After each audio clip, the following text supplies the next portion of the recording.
កូនពិបាកញ៉ាំបាយហើយប៉ាម៉ាក់កំពុងតែតានតឹងហើយអត់ដឹងធ្វើម៉េចអញ្ចឹងថ្ងៃនេះគឺខ្ញុំមាន5ចំណុចសម្រាប់ប៉ាម៉ាក់ទាំងអស់គ្នាក្នុងការដែលអនុវត្តបាន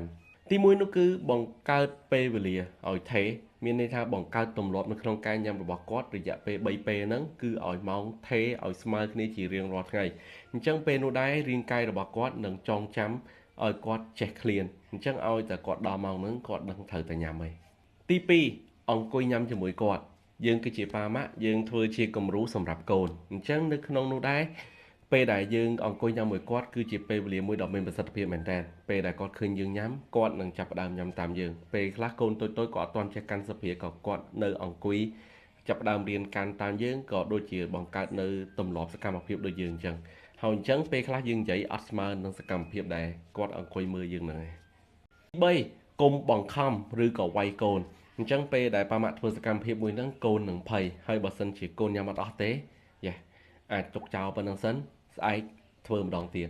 ស្អែកអត់ព្រមខាងស្អែកធ្វើម្ដងទៀតរហូតដល់តែគាត់អាចទទួលយកបានទី4អាហារសាមញ្ញហើយតិចមុខអញ្ចឹងប៉ាម៉ាក់អត់ចាំបាច់ធ្វើច្រើនមុខពេកទេដល់ពេលដែលធ្វើច្រើនមុខពេកទៅគាត់នឹងស្ទាក់ស្ទើរនៅក្នុងការជ្រើសរើសញ៉ាំអាហាររបស់គាត់អញ្ចឹងអាចធ្វើចាប់ផ្ដើមពី1មុខឬក៏2មុខឡើងទៅបាទសម្រាប់គាត់នៅតូចៗអញ្ចឹងគាត់នឹងស្វែងយល់ពីរបបអាហាររបស់គាត់ឯងទី5គឺអនុញ្ញាតឲ្យកូនប៉ះអាហារអញ្ចឹងមានន័យថាពេលដែលកូនពេលខ្លះគាត់ញ៉ាំគាត់ច្របាច់គាត់ប៉ះអីចឹងទៅ